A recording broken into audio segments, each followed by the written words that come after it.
Viewers, welcome back to the channel. ఇవాళ వీడియోలో మనం సంతానలేమి సమస్యలకు గల కారణాలు, వాటి యొక్క రెమెడీస్ ఏంటి, ట్రీట్మెంట్ మోడాలిటీస్ ఎలా ఫాలోఅప్ చేయాలి, ఏ విధమైన ఆహార పదార్థాలు తీసుకోవాలి అని చెప్పి ఈ వీడియోలో మనం క్లియర్గా తెలుసుకుందాం. మరి వీడియోలోకి వెళ్ళే ముందు నాది ఒక చిన్న రిక్వెస్ట్.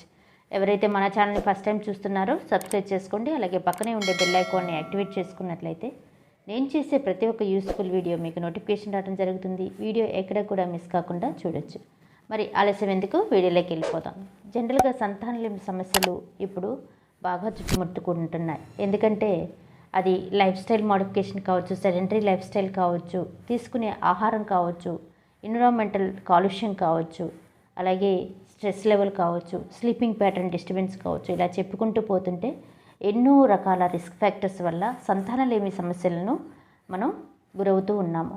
ఇప్పుడు ఫర్ ఎగ్జాంపుల్ 50 మందిలో 30 మంది వరకు సంతానలేమి సమస్యలకు గురవుతూ ఉన్నారు, ఇన్ఫర్టిలిటీకి గురవుతూ ఉన్నారనమాట. సో ఇలాంటి ఇన్ఫర్టిలిటీని మనం 2 కేటగిరీస్గా డివైడ్ చేసాము.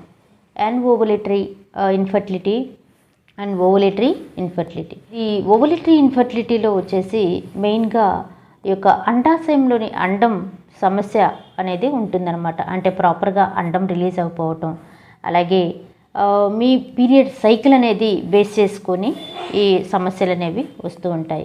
కొంతమందిలో ఈ డ్యూ టు ఒబేసిటీ వల్ల, అంటే లావుగా ఉండటం వల్ల, ఉండవలసిన బరువు కన్నా కూడా అధిక బరువుతో ఉండటం వలన వాళ్ళలో హార్మోనల్ ఇంబ్యాలెన్స్ అనేది తగ్గిపోతూ ఉంటుంది. ఎప్పుడైతే హార్మోన్స్ అనేవి మనకు సఫిషియెంట్గా కోఆపరేట్ చేయవో ఎగ్ అనేది కూడా ప్రాపర్గా రిలీజ్ అవ్వదు. అలాగే సమస్యలు అనేవి ఒకదాని వెంట ఒకటి వస్తూ ఉంటాయన్నమాట. ఓవులేటరీ సమస్యల్లో ఫస్ట్ ఆఫ్ ఆల్ మనం పీసీఓస్ని చూస్తూ ఉంటాం. పీసీఓస్ అంటే పాలిసిస్టిక్ ఒవేరియన్ డిసీజ్ అనమాట. అంటే నీటి బుడగ సమస్య. అంటే 2 బైలేటరల్ కావచ్చు, యూనిలేటరల్ ఓవరీ కావచ్చు. బోత్ ఓవరీస్లో ఈ యొక్క ఫాలికల్స్ అనేవి ఉంటాయి. ఇవి వచ్చేసి ఈ పీసీఓడి సమస్యలతో బాధపడే వాళ్ళకి 20+ వరకు కూడా ఈ యొక్క ఫాలికల్స్ అనేవి కనిపిస్తూ ఉంటాయన్నమాట. అవి స్కాన్లో చూసినప్పుడు నీటి బుడగల్లాగా, అంటే నీటి బిందువుల్లాగా కనిపిస్తూ ఉంటాయన్నమాట. సో ఇలాంటి వాటిని మనం పీసీఓడిగా కన్సిడర్ చేస్తాము. సో ఇలాంటి వాళ్ళకి ఏంటంటే ఈ అండాశయంలోని అండం ఫాలికల్గా మారిపోయి రిలీజ్ అయితేనే పీరియడ్స్ అనేదో లేదంటే ప్రెగ్నెన్సీ అనేదో స్టార్ట్ అవుతుందన్నమాట. కానీ పీసీఓడి సమస్యతో ఉండే వాళ్ళకు ఈ ఓవరీ అనేది, ఓవరీస్లో ఉన్న ఓమ్ అనేది రిలీజ్ అవ్వదు. అది అందుకని మీకు పీరియడ్స్ అనేది డిలే అయిపోతూ ఉంటుంది. సో 2 నెలలకు ఒకసారి, 45 డేస్కి ఒకసారి అట్లా పీరియడ్ సైకిల్ అనేది మారిపోతూ ఉంటుంది. సో ఈ సమస్యలన్నిటికీ మీరు గైనకాలజిస్ట్ని కన్సల్ట్ చేసి మీ సమస్యలు ఏంటి అనేది ఫస్ట్ ఐడెంటిఫై చేసుకోవాలి. సమ్టైమ్స్ ఇంకొకటి చూసినట్లయితే cervix problem, cervicitis, pelvic inflammatory diseases, అలాగే వెజైనైటిస్, ఏదైనా బ్యాక్టీరియా, ఫంగల్, సూడోమోనాస్ ఇలాంటి బ్యాక్టీరియాస్ వల్ల ఏమవుతుందంటే ఇన్ఫెక్షన్ అనేది క్రమేపీ సర్విక్స్ నుంచి యూట్రస్ నుంచి ఫెలోపియన్ ట్యూబ్స్లోకి వెళ్ళి ట్యూబల్ బ్లాకేజ్ అనేది కూడా ఏర్పడిపోతుంది. బోత్ ట్యూబ్స్ అనేవి బ్లాక్ అయిపోయాయంటే అండాశయంలోంచి రిలీజ్ అయిన అండం అనేది ట్యూబ్స్లోంచి శుక్రకణాన్ని చేరలేదన్నమాట. సో చేరలేనప్పుడు ఏమవుతుంది, ఆటోమేటిక్గా ప్రెగ్నెన్సీ అనేది రాదు.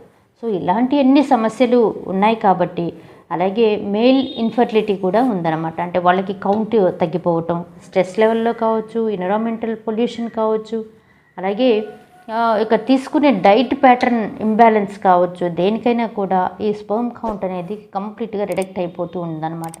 సో వాళ్ళు కూడా ఒకసారి ట్రాక్ చేసుకున్నట్లయితే బోత్ కపుల్స్ అనేవాళ్ళు బేసిక్ ఇన్వెస్టిగేషన్స్ చేసుకొని ఎక్కడ ప్రాబ్లం ఉంది అనేది ఐడెంటిఫై చేసుకోవాలి. లేదు మాకు 2-3 ఇయర్స్ అయిపోయింది, అయినా కూడా మేము న్యాచురల్గానే ట్రై చేస్తున్నాము, అయినా పిల్లలు కలగలేదంటే నోట్ చేసుకోవాల్సిన విషయం అనమాట.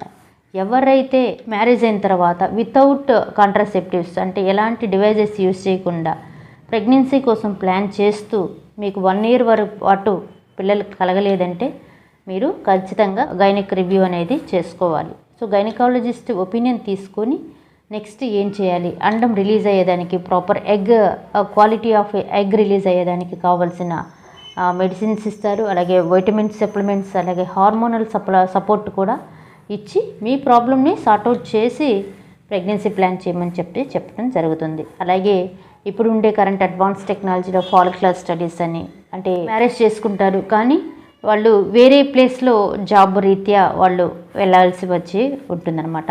అంటే వాళ్ళు డైలీ కలవలేకపోయినా అలాంటి వాళ్ళకి ఈ ఫాలిక్యులర్ స్టడీ అనేది చాలా యూస్ఫుల్గా ఉంటుంది. సో మీరు పీరియడ్ అయిన టైంలో పీరియడికల్గా మీరు ఫాలిక్యులర్ స్టడీ చేసుకుంటే అండం యొక్క సైజ్ పెరిగినప్పుడు, రిలీజ్ అయినప్పుడు వాళ్ళు చెప్పడం జరుగుతుంది. సో అలాంటప్పుడు రిలేషన్షిప్లో ఉంటే మీకు న్యాచురల్గానే ప్రెగ్నెన్సీ వచ్చే అవకాశాలు ఉంది.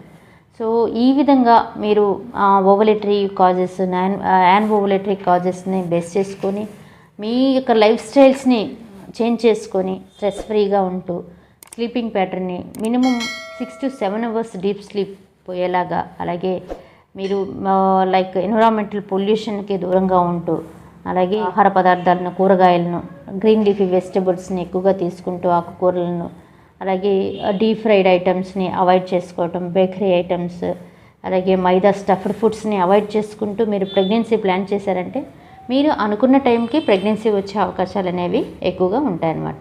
మరి ఇదండి వీడియో. సంతానలేమి సమస్యలు గల కారణాలు, రిస్క్ ఫ్యాక్టర్స్, ఎలాంటి ప్రాబ్లమ్స్ వల్ల ప్రెగ్నెన్సీ వచ్చే అవకాశాలు తక్కువగా ఉంటుంది, తీసుకోవాల్సిన జాగ్రత్తల గురించి మరి ఈ వీడియోలో క్లియర్గా తెలుసుకున్నాం కదా.